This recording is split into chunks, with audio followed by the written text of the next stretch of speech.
Good morning बच्चों। Class BSc first year और BSc BEd second year के लिए सब्जेक्ट है ऑर्गेनिक केमिस्ट्री और हमारा जो टॉपिक है वो है एरीन एंड एरोमेटिसिटी, जिसके पार्ट नंबर 3 तक हमने कर लिया। अब हम पार्ट नंबर 4 की बात कर रहे हैं और हमने शुरुआत की थी बेंजीन की संरचना से संबंधित हमारी बात हो गई थी। फिर उसके बाद में अब अलग अलग वैज्ञानिकों ने बेंजीन के बारे में अलग अलग मत दिया। इसके आधार पर एक वैज्ञानिक केकुले नामक वैज्ञानिक था, उसने बेंजीन से संबंधित कुछ पक्ष रखे अपने, यानी कि कह सकते हैं कि केकुले के पक्ष में प्रमाण, यानी कि उसने बेंजीन के पक्ष में कुछ प्रमाण रखे। तो इसलिए हमारा जो टॉपिक है वो है केकुले संरचना के पक्ष में प्रमाण।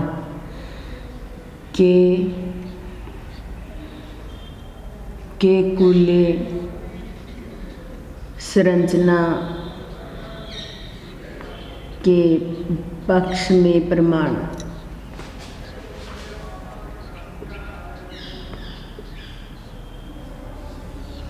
केकुले संरचना को इस प्रकार दिया गया था कि ये बेंजीन या फिर ये बेंजीन ये केकुले संरचना के अकॉर्डिंग थी और केकुले संरचना के पक्ष में कुछ प्रमाण दिए गए थे, जिसमें पहला प्रमाण है कि जो बेंजीन होती है, बेंजीन में 3 डबल बॉन्ड उपस्थित होते हैं।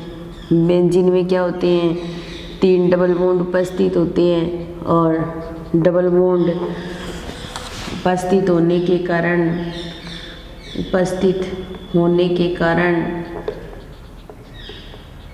यानी कि बेंजीन में 3 डबल बॉन्ड, ये देखिए 1, 2 और 3 डबल बॉन्ड उपस्थित होने के कारण यह 3 अणुओं के साथ योगात्मक अभिक्रिया प्रदर्शित कर सकता है। तो 3 अणुओं का योग कर सकता है होने के कारण यह 3 अणु कौन कौन से, जैसे हाइड्रोजन के साथ, हेलोजन के साथ और O3 के साथ क्या कर सकता है? योग कर सकता है। तो केकुले की संरचना के पक्ष में पहला प्रमाण ये था कि बेंजीन रिंग के अंदर 3 डबल बॉन्ड उपस्थित होते हैं, इसलिए ये 3 अणु हाइड्रोजन के, 3 अणु हेलोजन के और 3 अणु O3 के साथ योग कर सकता है। तो जैसे देखिए C6H6 होता है बेंजीन, और बेंजीन के साथ 3 अणु हाइड्रोजन के रिएक्शन करते हैं निकल उत्प्रेरक की उपस्थिति में। तो 3 हाइड्रोजन जब इसके साथ ऐड हो जाएंगे तो C6H12 बन जाएगा और क्या बन जाएगा?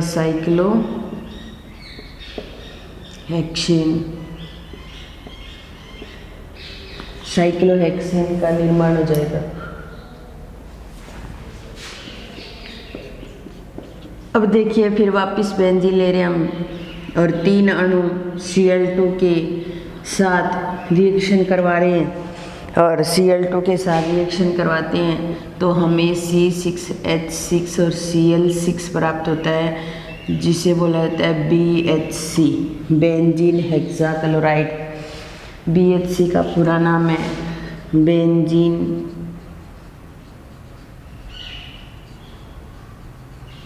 हेक्साक्लोराइड।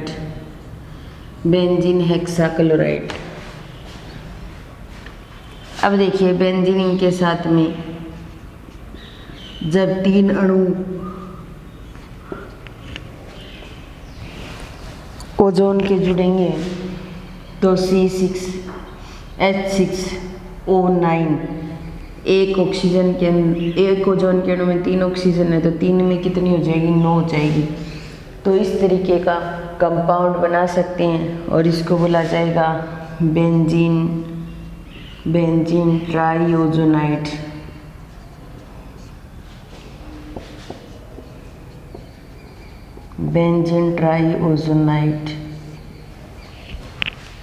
तो केकुले संरचना के पक्ष में ये पहला प्रमाण था जो ये कहता है कि बेंजीन के अंदर 3 डबल बॉन्ड उपस्थित होते हैं, तो यह 3 अणुओं के साथ में योगात्मक रिएक्शन को शो कर सकता है।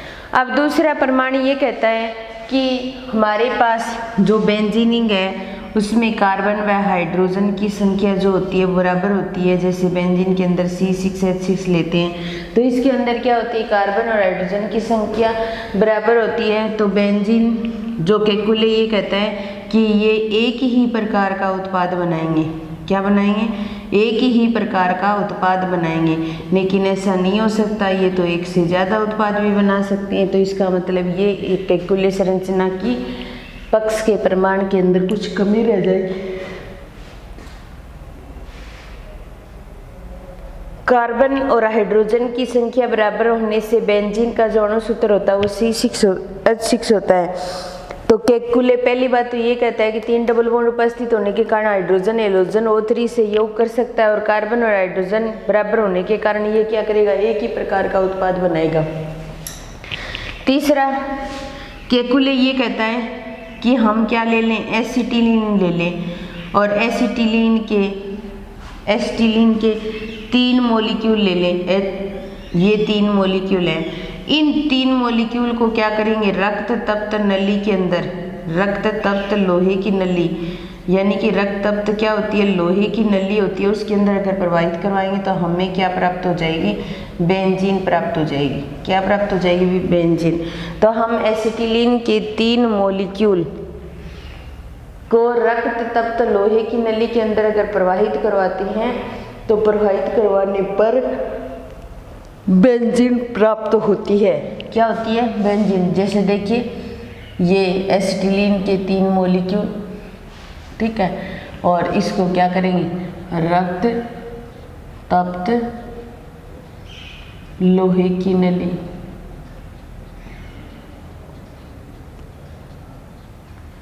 रक्त तप्त लोहे की नली के अंदर प्रवाहित करवाएंगे और प्रवाहित करवाने पर क्या प्राप्त होगा हमें, बेंजीनिंग। इस तरीके से बेंजीनिंग प्राप्त हो जाएगी। ये क्या है, हमारे पास एसिटिलीन है। तो ये बात भी कौन कहता है, केकुले कहता है। केकुले ने जब बेंजीनिंग की ये संरचना दी थी तब इसने इसके पक्ष में कुछ प्रमाण दिए थे। वो प्रमाण इस तरीके से थे। अब देखिए केकुले ये भी कहता है कि अगर हमारे पास इन सब कारणों से, मतलब कुछ कारणों से बेंजीन बनती है और कुछ कारणों से बेंजीन कुछ रिएक्शन से करती है, अगर बेंजीन को, चौथा पॉइंट ये बताता है कि अगर बेंजीन ले लें, हम बेंजीन को क्या करें, गर्म करें। वेनेडियम पेंटाऑक्साइड की उपस्थिति में अगर बेंजीनिंग को गर्म किया जाए तो बेंजीनिंग क्या करेगी, कुछ प्रोडक्ट बनाएगी और उस प्रोडक्ट का नाम है मेलेइक एनहाइड्राइड। क्या है भाई, मेलेइक एनहाइड्राइड। तो जो बेंजीनिंग जो होती है ना, अगर इसको गर्म किया जाए, बेंजीनिंग को गर्म किया जाए 9 नवजात ऑक्सीजन के साथ रिएक्शन करवाएंगे और वेनेडियम पेंटाऑक्साइड यहाँ उत्प्रेरक की तरह काम करता है। तो वेनेडियम पेंटाऑक्साइड की उपस्थिति में अगर रिएक्शन करवाई जाए तो ये किस में चेंज हो जाती है, मेलेइक एनहाइड्राइड में, और CO2 और H2O के रूप में सारी चीज़ें और बाहर निकल जाएंगी और ये क्या बन जाएगा, मेलेइक एनहाइड्राइड बन जाएगा। क्या बन जाएगा भाई, मेलेइक एनहाइड्राइड। ये भी कौन कहता है, केकुले कहता है। केकुले संरचना के पक्ष में प्रमाण है ये, ठीक है। नंबर 5, केकुले ये भी कहता है कि अगर बेंजीनिंग को O3 के साथ रिएक्शन करवाई जाए तो ग्लाइयोक्सेल का निर्माण होता है। तो O3 मतलब ओजोन के साथ रिएक्शन करवाई जाए, ओजोन के साथ रिएक्शन करवाई जाए इस तरीके से,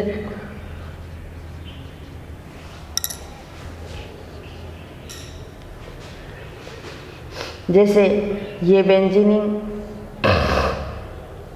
इसके साथ यहाँ O जुड़ गया, यहाँ O जुड़ गया और ये O जुड़ गया। एक बार यहाँ O और 3 ओजोन के अणुओं को जोड़ना है। इस तरीके से ओजोन के अणु जुड़ जाएंगे। इसको बोला जाएगा बेंजीन ट्राइओजोनॉइड, जो यहाँ पर लिखा है हमने। तो पहले तो केकुले ने ये कहा था कि ओजोन के 3 अणु मिलकर के बेंजीन ट्राइओजोनॉइड बनता है। क्या बनता है, बेंजीन ट्राइओजोनॉइड। और फिर ये आपस में क्या करते हैं, इस तरीके से अलग होते हैं, इस तरीके से अलग होते हैं। तो ये HCH C double bond O और CH और C डबल बॉन्ड O, ये क्या करते हैं, जिंक और H2O2 की प्रेजेंस में रिएक्शन करते हैं और 3 मॉलिक्यूल किसके बनाते हैं, ग्लाइयोक्सेल के। किसके बनाते हैं, 3 मॉलिक्यूल ग्लाइयोक्सेल के। ये किसने कहा था, केकुले ने कहा था। तो केकुले संरचना के पक्ष में प्रमाण यही 5 प्रमाण और 1 प्रमाण और रहता है, वो भी कर लेंगे। तो पहला प्रमाण तो इसके अंदर 3 डबल बॉन्ड प्रेजेंट होते हैं। तो ये क्या करता है, 3 अणु के साथ में रिएक्शन कर सकता है। बेंजीन ने हाइड्रोजन के साथ रिएक्शन करके साइक्लोहेक्सेन बनाया, बेंजीन ने Cl2 के साथ रिएक्शन करके BHC बनाया, बेंजीन हेक्साक्लोराइड, बेंजीन O3 के साथ रिएक्शन करके बेंजीन ट्राईओजोनाइड बनाता है। दूसरी बात, केकुले ये कहता है कि हमारे पास बेंजीनिंग है, उसके अंदर कार्बन और हाइड्रोजन की संख्या बराबर होती है, तो ये क्या करेगा, एक ही प्रकार का उत्पाद बनाएगा। एसिटिलीन के 3 मॉलिक्यूल को अगर रक्त प्रणाली में प्रवाहित किया जाए तो हमें क्या प्राप्त होती है, बेंजीन प्राप्त होती है। ठीक है। फिर उसने ये भी कहा कि अगर हम वेनेडियम पेंटाऑक्साइड की उपस्थिति में अगर ऑक्सीकृत करें तो मेलेइक एनहाइड्राइड भी बेंजीन से ही प्राप्त होता है। ये भी किसने बताया था, केकुले ने। नंबर 5, केकुले ने ये भी बताया था कि ओजोन के साथ रिएक्शन करवाई तो बेंजीन ट्राईओजोनाइड बनता है और उसको अपघटित कराते हैं तो हमें 3 मॉलिक्यूल ग्लाइयोक्सेल के भी प्राप्त होते हैं। तो ये थे केकुले संरचना के पक्ष में कुछ प्रमाण। तो प्रमाण के अंदर 1 प्रमाण रहता है, वो भी कर लेते हैं। तो केकुले संरचना ने अपनी संरचना दी और उसके पक्ष में कुछ प्रमाण भी दिए, लेकिन हर चीज़ के अंदर कुछ न कुछ कमी तो निकाली जाती है। उसी प्रकार केकुले की संरचना के अकॉर्डिंग, लेकिन आज भी हम बेंजीनिंग पढ़ते हैं वो केकुले संरचना के अकॉर्डिंग ही पढ़ते हैं, लेकिन फिर भी केकुले संरचना के अकॉर्डिंग बेंजीनिंग के अंदर कुछ कमियां निकाली गई। नंबर 6, केकुले ये भी कहता है कि बेंजीनिंग के ऊपर अगर कोई ग्रुप जुड़ा हो यहाँ पर और दूसरा प्रतिस्थापी यहाँ पर जुड़ सकता है, यानी कि 3 प्रकार से जुड़ सकता है इस तरीके से। दूसरा अगर कोई प्रतिस्थापी जुड़ता है तो 3 प्रकार से X और ये X यहाँ जुड़ जाए, स्मॉल x ले लिया, कैपिटल X लेते हैं। ठीक है, ये यहाँ जुड़ गया, ये यहाँ जुड़ गया और ये यहाँ जुड़ गया। तीसरी कंडीशन, अगर ये x यहाँ जुड़ा हुआ है तो दूसरा x यहाँ जुड़ेगा, तो ये तो क्या हो जाएगी, 1-2 कंडीशन हो जाएगी। ये 1-3 कंडीशन हो जाएगी और ये क्या हो जाएगी, 1-4 कंडीशन हो जाएगी। या फिर इसके अकॉर्डिंग देखें तो ये ऑर्थो, ये मेटा और ये पैरा। तो केकुले ये भी कहता है कि बेंजीनिंग के ऊपर अगर कोई प्रतिस्थापी जुड़ा हुआ है तो उस प्रतिस्थापी के अकॉर्डिंग अपने क्या कर सकते हैं, 3 प्रतिस्थापी के आधार पर 3 प्रकार के उत्पाद बना सकते हैं। तो ये भी केकुले संरचना के पक्ष में 6 प्रमाण थे। केकुले ने अपनी बेंजीनिंग की संरचना दी और उसके पक्ष में कुछ प्रमाण दिए। तो ये तो आप सभी जानते हैं कि कोई नया काम करता है तो उसमें कुछ न कुछ कमियां निकाली जाती है। उसी प्रकार केकुले संरचना के अकॉर्डिंग, केकुले संरचना के पक्ष में प्रमाण के अकॉर्डिंग कुछ कमियां रह गई थी, तो उन कमियों की भी चर्चा कर लेते हैं।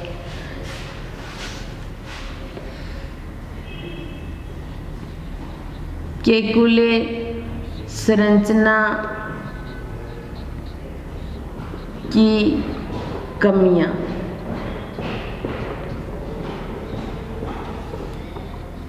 केकुले संरचना की कमियां। तो केकुले ने बताया कि ये बेंजीनिंग और इस बेंजीन पर ये Br यहाँ जुड़ा और दूसरा Br यहाँ जुड़ा हुआ है। ठीक है, तो इसे केकुले ने 1-2 कंडीशन का और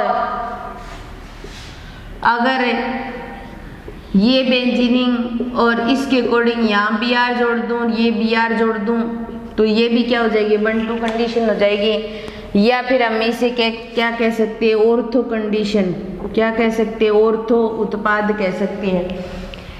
अब देखिए, प्रत्येक बेंजीनिंग के अंदर 2 ऑर्थो कंडीशन होती है, 2 मेटा कंडीशन होती है, 1 पैरा कंडीशन होती है। लेकिन एक समय में एक ही बनती है। ऐसे नहीं कि कोई रिएक्शन करवा रहे हैं, 2 ऑर्थो उत्पाद बन गए, ऐसे नहीं होता। एक ऑर्थो बनेगा तो एक पैरा बनेगा या मेटा बनेगा, ऐसी कंडीशन होती है। तो ये दोनों क्या है, ऑर्थो उत्पाद है। दोनों का मतलब एक ही है, अंदर वाले बॉन्ड चेंज है सिर्फ, लेकिन जब बनेगा तो इन दोनों में से सिर्फ एक ही बनेगा। ये चीज केकुले संरचना के अकॉर्डिंग केकुले ने नहीं बताई थी। ये केकुले संरचना के अकॉर्डिंग केकुले ने नहीं बताई कि हमारे पास 2 उत्पाद होते हैं और दोनों के अंदर एक समय में एक ही बनता है। अब देखिए, ये कार्बन, ये बेंजीनिंग, इसके अंदर कार्बन कार्बन, ये कार्बन और ये कार्बन, इस कार्बन कार्बन की जो बंध लंबाई होती है वो 1.40 आर्मस्ट्रॉन्ग होती है। बेंजीनिंग के प्रत्येक कार्बन कार्बन के बीच की बंध लंबाई 1.40 आर्मस्ट्रॉन्ग होती है। अब देखिए, अगर हम एल्केन की बात करें तो एल्केन के कार्बन कार्बन के बीच की बंध लंबाई 1.50 आर्मस्ट्रॉन्ग होती है, और अगर कार्बन कार्बन डबल बॉन्ड की बात करें तो उनकी बंध लंबाई 1.34 आर्मस्ट्रॉन्ग होती है। ये तो ज़्यादा है और ये कम है। तो बेंजीनिन को की जो बंध लंबाई है कार्बन कार्बन की इन दोनों के बीच की होती है, ये भी केकुले संरचना के अकॉर्डिंग नहीं है। केकुले संरचना के अकॉर्डिंग इस चीज को नहीं बताया गया। ठीक है, तो अब देखिए, केकुले संरचना में भी कुछ कमियां रही। उन कमियों में पहली कंडीशन, ऑर्थो उत्पाद 2 बन सकते हैं लेकिन एक समय में एक बनेगा, ये केकुले संरचना के अनुरूप नहीं था। दूसरी, बंध लंबाई सिंगल बॉन्ड और डबल बॉन्ड के बीच की होती है, ये भी केकुले संरचना के अकॉर्डिंग नहीं थी। तीसरी बात, केकुले संरचना के अकॉर्डिंग जो कमी रही थी उस कमी के अंदर अपने बोलते हैं कि जब हमारे पास डबल बॉन्ड एक से ज़्यादा हो और एकांतर क्रम में हो तो उनकी स्टेबिलिटी बढ़ जाती है। लेकिन बेंजीनिन के अंदर 3 डबल बॉन्ड थे और तीनों ही एकांतर क्रम में थे, फिर भी इसकी स्टेबिलिटी इतनी नहीं बढ़ी जितनी कि हमारे पास ओक्टा टेट्राइन हो और इस तरीके से डबल बॉन्ड एकांतर क्रम में होते हैं तो इनकी स्टेबिलिटी बढ़ जाती है। तो ये भी केकुले संरचना के अकॉर्डिंग नहीं था। या फिर अपने क्या कहें, इसको बोला जाता है साइक्लो ओक्टा टेट्राइन, साइक्लो ओक्टा टेट्राइन। ठीक है, तो इसकी स्टेबिलिटी ज़्यादा बढ़ जाती है। फिर चौथी बात ये थी कि हाइड्रोजनीकरण उष्मा की बात करें, हम डबल बॉन्ड को सिंगल में चेंज करते हैं तो कुछ उष्मा का निर्धारण होता है और उस उष्मा को बोला जाता है हाइड्रोजनीकरण उष्मा। तो साइक्लोहेक्सीन के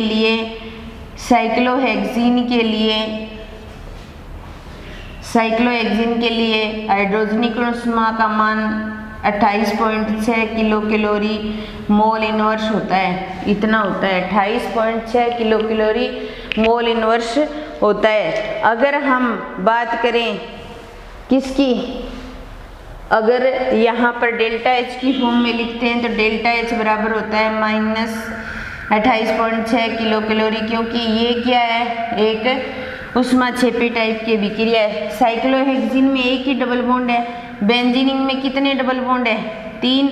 तो अगर 3 डबल बॉन्ड के अकॉर्डिंग हाइड्रोजनीकरण करवाएं बेंजीनिन का तो यहाँ पर हाइड्रोजनीकरण करवाने पर हमें साइक्लोहेक्सेन प्राप्त होता है। उसके अकॉर्डिंग डेल्टा एच का सैद्धांतिक मान कितना आना चाहिए,